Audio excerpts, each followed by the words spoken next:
కుల సమాజంలో కళారంగం కొట్టుమిట్టాడుతున్న తరుణంలో నిజమైన కళాకారులకు ఆదరణ లభించకపోగా అవమానాలకు గురవుతున్నారు.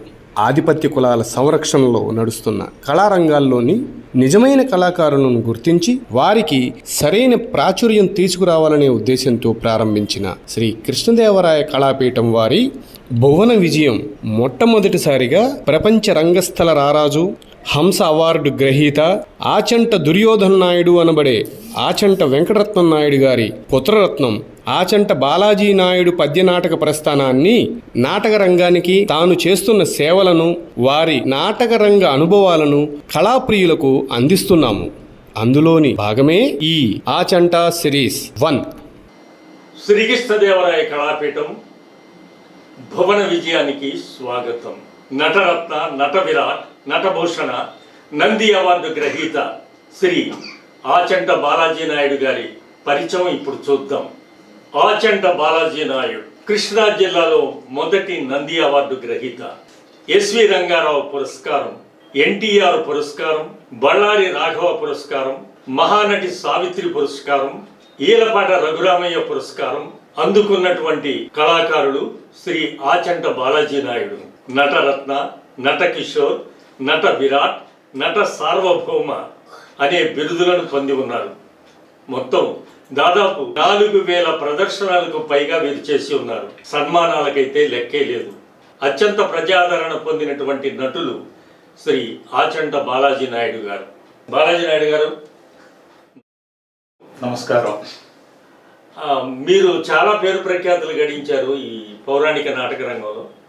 అసలు మీకు నాటక రంగం యొక్క ప్రవేశం అనేది ఎలా జరిగింది? నాటక రంగ ప్రవేశం అంటేనండి, అసలు మా ఇంట్లోనే మా నాన్నగారు ప్రఖ్యాత రంగస్థల కళాకారులుగా పేరు ప్రఖ్యాతులు సంపాదించినటువంటి కీర్తిశేషులు ఆచంట వెంకటరత్నం నాయుడు గారు మా తండ్రి గారు. నవఖండ భూమండలాధిప మగుట తటఘటిత మణిగణ నిరంతర నీరాజిత నిజపాద పంకేరుహుండనై సింధురాచతుస్థయ పరివేష్టిత వసుంధరా భారధూర్వహుండనై పరరోజ మద సంహరణ భీకర భుజబల సమగ్రుండనై అభిమాన ధనుండనై దుర్నిరీక్షుండనై 14 భువనంబులొక్క పెట్టని ఎత్తి వచ్చినను ఉక్కడం పంజాలు ప్రచండ ప్రతాప ప్రతిభా విభాసితులకు నూరు సోదరులకు అగ్రజుండనై చండతర పరాక్రమజ్వలమై జగంత విశ్రాంత సజ్జశో విలసితమై మాననీయమై అభిమానవలేని బందీకృతమై నిష్కళంకమై జగంబులను పేరెన్నికన్ గన్న సుక్షత్రియ వంశముని జనించి అనేక చౌకుని చమ్ము సమ్ము కమ్మల గతిరాదుండరకు నాకు ఈ ప్రపంచమున ఎయ్యది అసాధ్యము. ఇప్పుడే పోయి ఆ పురంబు భస్మీపటలము ఖావించేదను. మా తాతగారి పేరు ఆచంట వెంకటేశ్వర నాయుడు. ఆయన కృష్ణా జిల్లా కొండపల్లి నివాసి. ఆ రోజుల్లో వీధి నాటకాలు మా తాతగారు బాగా ప్రసిద్ధి పొందారని నేను చూడలేదు, కానీ చెప్తూ ఉంటారు మా నాన్నగారు. ఆ దరిమిల నేను 10th క్లాస్ చదివేటప్పటికి మా నాన్నగారు రంగస్థలంలో ఒక ఉన్నత స్థాయికి వచ్చిన కళాకారుడుగా గుర్తింపు పొందారు. ఆ విధంగా మా ఇంట్లో నిరంతరం ఈ రిహార్సల్స్ జరగటం, హార్మోనిస్టులు రావటం, ఆర్టిస్టులు రావటం, వాళ్ళందరూ పద్యాలు పాటలు ఎంత జరుగుతూ ఉండేది. ఇది నా బుర్రకెక్కింది.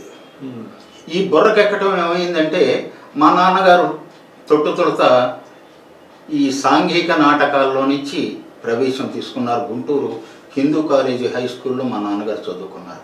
అక్కడ నుంచి సాంఘిక నాటకాలలో ప్రవేశం పొంది సాంఘిక నాటకాల్లో ఒక ఉన్నత స్థాయి కళాకారుడిగా రూపాంతరం చెంది దాని నుంచి పౌరాణిక నాటకాలు ఎలాగైనా ఆడాలనే ఒక కాంక్ష కొద్దీ మరి అప్పటికి పద్యాలు నేర్చుకోవాలంటే ఇబ్బంది కనుక ఆయన ఏం చేశారంటే ఓన్లీ ప్రోజ్, దుర్యోధన మయసభ, అలాగే కురుక్షేత్రం నాటకంలో, కురుక్షేత్రం నాటకం తిరుపతి వెంకట కవులు రాసినటువంటి కురుక్షేత్రం నాటకంలో పద్యం లేని పాత్ర ఏదైనా ఉన్నది అంటే ఒక కరండకుడు అనే ఒక పాత్ర ఉందండి. ఆ కరండకుడు పాత్ర మా నాన్నగారు నేర్చుకొని ఆ ప్రోజ్ అంతా ఒక మాడ్యులేషన్లో చెప్పటం, అది బాగా ఉన్నతంగా భాషించటం, ఆ దరిమిల దుర్యోధన మయసభ ప్రాక్టీస్ చేయటం. ఇక దుర్యోధన మయసభ బాగా ఆడుతున్న రోజుల్లో పద్యాలు కూడా నేర్చుకోవాలనే ఒక కాంక్ష కొద్దీ ఆయన గుంటూరులో ఉన్నటువంటి పొళ్ళక్కి భాస్కర్ రావు గారు హార్మోనిస్ట్ ఆయన గారి దగ్గర ఈ దుర్యోధన పద్యాలు ఇవి నేర్చుకోవటం ప్రారంభించారంట. ఆ తరువాత ఆయన బాగా ఈ రంగస్థలం మీద రాణిస్తున్న రోజుల్లో తులసి జలంధర, నర్తనశాల, సతీ సావిత్రి, భస్మాసుర ఇత్యాది నాటకాలు మా ఇంట్లోనే నిరంతరం రిహార్సల్స్ చేయటంతో ఈ రిహార్సల్స్ చేస్తున్న తరుణంలో మేము స్కూల్ నుంచి రావటం, ఇంట్లో వీళ్ళు చేస్తున్న రిహార్సల్స్, వాళ్ళు కట్లు టేకులు చెప్పుకోవటం, మళ్ళీ సీన్ చేయటం, ఇవన్నీ చూసి నేను కూడా పౌరాణిక నాటకంలో వేషం వేయడానికి పనికొస్తానని నా మీద నాకు ఒక క్వశ్చన్ మార్క్ ఏర్పడింది. 10th క్లాస్ స్టేజీలోనే నేను పౌరాణిక నాటకంలో ఎట్లా వస్తానో తెలియదు కానీ అని నేను సాంఘిక నాటకాలు అప్పటికే నేను ప్రదర్శన చేస్తూ వచ్చాను. హై స్కూల్ స్టేజ్లో నేను ఒక బెస్ట్ యాక్టర్ని, ఆ తర్వాత కాలేజీలో ఒక బెస్ట్ యాక్టర్గా సాంఘిక నాటకాల్లో ప్రైజులు తీసుకున్నాను. ఆ తర్వాత మా నాన్నగారు చేసినటువంటి దుర్యోధన పాత్ర నేను చేయొచ్చా అనేది ఒక తలంపుకు వచ్చింది. ఎలాగైనా మయసభ ఒక్కసారే చేస్తే ఇబ్బంది ఏమో అనే ఉద్దేశంతో అనంతపురంలో ఉన్నటువంటి ఒక హార్మోనిస్టు మా ఇంట్లో రిహార్సల్ చేస్తున్న తరుణంలో భీమవరం మావుళ్ళమ్మ ఉత్సవాలలో బాలనాగమ్మ నాటకం జరగబోతుంది. దానికి మా నాన్నగారు మొట్టమొదటిసారిగా ఫకీర్ వేషం ప్రాక్టీస్ చేశారు. అందులో ఆ బాలనాగమ్మ నాటకంలో నేను మొట్టమొదటి 1వ బాలవద్ది అంటే ఫస్ట్ హాఫ్ నేను, నా వెనక సెకండ్ 2వ బాలవద్దిగా జి జయరాజ్ గారు విజయవాడ నివాసి, మా ఇద్దరిని ఏర్పాటు చేయటం జరిగింది. ఆ విధంగా రంగస్థల ప్రవేశం చేసి మొట్టమొదటగా మా ఊళ్ళమ్మ ఉత్సవాలలో అమ్మవారి సన్నిధిలో బాలవద్దిగా నేను వేషం వేయటం జరిగిందండి. అవును, యక్షగానాలు లాంటివి ఏవో చేశారని విన్నాం. అది అవునండి, యక్షగానాలు డాక్టర్ పద్మశ్రీ పద్మభూషణ్ ఏఆర్ కృష్ణ గారు హైదరాబాద్, వారి దగ్గర సతిదాన సూరం అనే యక్షగానం చేశాను. ఈ యక్షగానంలో నేను మోరో భట్ అని ఒక పండితుడి పాత్ర, ఆ పాత్ర వేశానండి. అది ఒక విచిత్రమైన సబ్జెక్టు. ఎందుకంటే మనకి 15వ శతాబ్దంలో షహాజీ మహారాజు రాసినటువంటి ఈ యక్షగాన సంపుటిని ఆయన నాటకంగా రూపొందించారు. దాని పేరు సతి దాన సూరం. సతిని దానం చేసిన సూర్యుని యొక్క కథ. ఇది ఆ నాటకాన్ని, ఆ యక్షగాన నాటకాన్ని చాలా చాలా ప్రాంతాల్లో, ముఖ్యంగా పూనా, షోలాపూర్, ఢిల్లీ, బాంబే, మద్రాస్, కలకట్టా ఇత్యాది నగరాలలో ప్రదర్శించే అవకాశం నాకు లభించింది. ఇప్పుడు ఈ పౌరాణిక నాటకాలు వేస్తున్నారు కదా, ఏ పాత్రలు వేశారు ఈ నాటకాల్లో? ముఖ్యంగా శ్రీకృష్ణ రాయబారం నాటకం, తిరుపతి వెంకట కవులు రాసినటువంటి శ్రీకృష్ణ రాయబారం, అదే పాండవోద్యోగ విజయాలు అంటారు. అందులో దుర్యోధనుడిగా ఎక్కువగా ప్రదర్శన చేశానండి. 1980వ సంవత్సరంలో మొట్టమొదటగా చిలకలూరుపేట సిఆర్ క్లబ్లో దుర్యోధనుడిగా ప్రదర్శన చేయడం జరిగింది. ఆనాటి ప్రదర్శనకి రాయబారం నాటకం అంటే యంగస్టర్స్, మా ఏజ్ గ్రూప్ వాళ్ళందరినీ ఏర్పాటు చేశాడు సయ్యద్ సాల్బుడే గారని, చిలకలూరుపేట నివాసి. ఆ నాటకానికి ఆ రోజుల్లో 1 లక్ష రూపాయలు టికెట్ కలెక్షన్ వచ్చింది.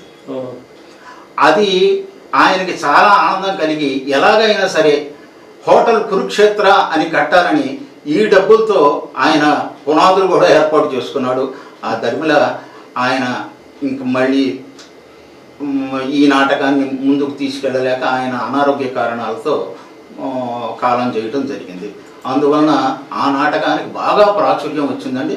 ఆ వేషానికి ప్రత్యేకించి దుర్యోధనుడిగా నాకు బాగా పేరు ప్రఖ్యాతులు వచ్చినాయి.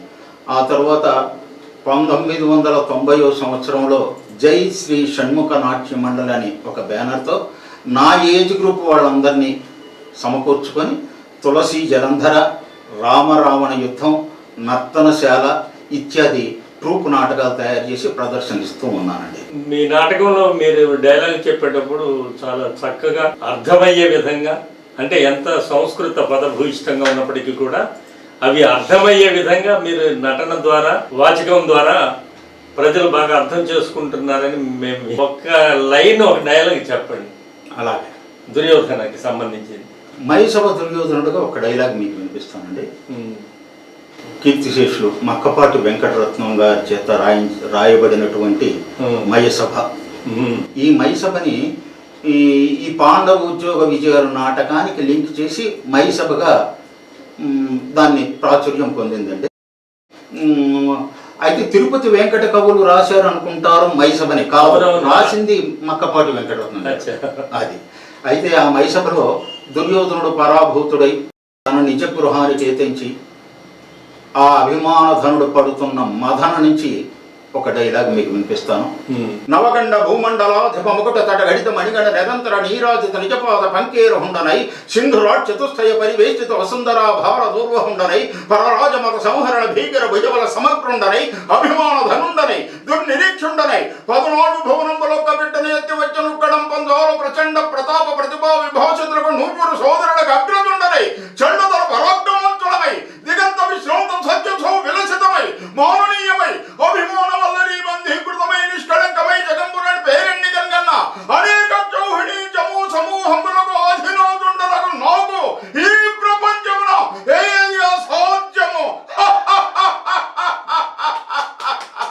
అయితే ఇది మక్కపాటి వెంకటరత్నం గారి చేత వ్రాయబడినటువంటి మయసభలో ఒక స్టాంజే. అయితే చాలామంది దుర్యోధనులు ఉన్నారండి మనకి. ఎన్విఎల్ నరసింహాచార్య గారి దగ్గర నుంచి ఇప్పుడు ఉన్నటువంటి ఈ బాలాజీ నాయుడు, నా తరువాత కూడా చాలామంది దుర్యోధనులు వస్తారు.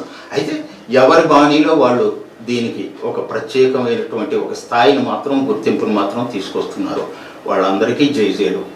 అయితే ప్రత్యేకించి ధూళిపాడ సీతారామశాస్త్రి గారు కూడా ఈ మైసభ చేసేవారు. త్వరలపాటి రాధాకృష్ణమూర్తి గారు, అలాగే ఉప్పులూరు రాజారావు గారు, ఇంకా పెద్దలు మా నాన్నగారు ఆచంట వెంకటరత్నం నాయుడు గారు, వీళ్ళందరూ కూడా దీన్ని ఒక ఉన్నత స్థాయికి తీసుకొచ్చారు దుర్యోధన పాత్రని.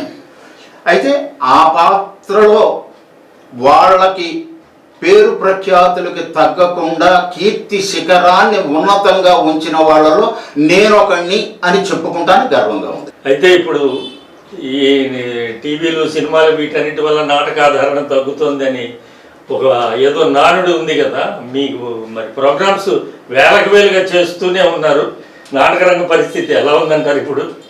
నాటకం సజీవంగా ఉంటుందండి. అయితే ఏ స్థాయిలో బ్రతికి ఉంటుంది అనేది ఆలోచన చేయాలి మనం. నాటకం ఎక్కడికి చనిపోదు. కారణం ఏంటంటే భూమి మీద మనుషులు ఉన్నంత కాలం పద్య నాటకం బ్రతికే ఉంటుంది. అయితే ఆ స్థాయి భేదం మాత్రం మనం తెలుసుకోవాలి. కారణం ఏంటంటే ఒక ఉన్నత స్థాయిలో వెలుగొందినటువంటి నాటకం బ్రతకటానికి పనికిరాని దశలో ఉంది అని పూర్తిగా చెప్పలేం, కానీ బ్రతుకుతున్న కళాకారులు చాలామంది ఉన్నారు దీని మీద. అయితే ఇక్కడ మనం చెప్పుకోవాల్సింది ఏంటంటే నాటకాన్ని నువ్వు బ్రతికించు, నాటకం నిన్ను బ్రతికిస్తుంది. నాటకాన్ని నువ్వు బ్రతికించినంత కాలం నిన్ను కూడా ఆ నాటకం బ్రతికిస్తుంది అని చెప్పడానికి నిదర్శనమే నేను.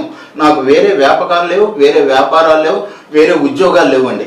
మేము ఇంకో మాట కూడా చెప్తాము. అదేంటంటే నాటకాన్ని బ్రతికించటమే అది మిమ్మల్ని బ్రతికిస్తుంది అన్నారు. ఈ సమాజంలో సంస్కృతి విలువలు బతకాలంటే కూడా నాటకాన్ని సమాజమే బ్రతికించవలసిన అవసరం కూడా ఉంది. వీళ్ళిద్దరిని బ్రతికించవలసినటువంటి సమాజం ముఖ్యంగా బాగా ముందుకు రావాలి. ఇట్లా అపారమైనటువంటి కీర్తి ప్రతిష్టలు మీకు వచ్చాయి. గతంలో పెద్దవాళ్ళు వాళ్ళు చేసిన కృషికి వాళ్ళు పొంది ఉన్నారు అనుకోండి. కానీ ఇదంతా కూడా మీకు ఆత్మానందంగా సంతృప్తిగా ఉందా? ఆత్మానందం అంటేనండి ఆ రంగస్థలం మీద ఆ వేషధారణలో మనం ఒక పద్యమో డైలాగో చెప్తే ప్రేక్షకులు ఆనందపడి కొట్టే చప్పట్లే మాకు ఆత్మానందాన్ని మించినటువంటి ఆనందం. అయితే మళ్ళీ తెల్లారి మామూలేనండి, చెనిగిడి బట్టలు ఉంటాయండి, చెనిగిడి బనీన్ లోపల ఉంటుందండి, పైకి మాత్రం మేము మహానటులుగా కనిపిస్తూ ఉంటామండి. ఇంటికి వెళ్తే మళ్ళీ భోజనానికి ఏ రోజుకి ఆ రోజు ఎత్తుక్కున్న రోజులు ఉన్నాయి. దేవుడి దయ వల్ల నటరాజస్వామి కృపా కటాక్ష వల్ల ఇవాళ ఆ స్థితి లేదు. హ్యాపీగా ఉన్నాం. నాటక రంగాన్ని అమ్ముకొని కాదు. అంతేనండి. గుర్తింపు పొందిన తర్వాత అన్నీ సమకూడుతూనే ఉంటాయి. కానీ కళాసేవ చేసే వాళ్ళకి కష్టములు తప్పవు అని ఒక అది- నానుడి ఉంది. అది- అది. అది జరుగుతూనే ఉంటుంది. మా కృష్ణదేవరాయ కళాపీఠానికి మీరు వచ్చినందుకు మా అందరి తరఫున కూడా మీకు ధన్యవాదాలు తెలియచేస్తున్నామండి. మీకు మీ కృష్ణదేవరాయ కళాపీఠం భువన విజయం వారికి శతద సహస్రద శిరస్సు వంచి నమస్కరిస్తూ సెలవు తీసుకుంటున్నాను. నమస్కారం.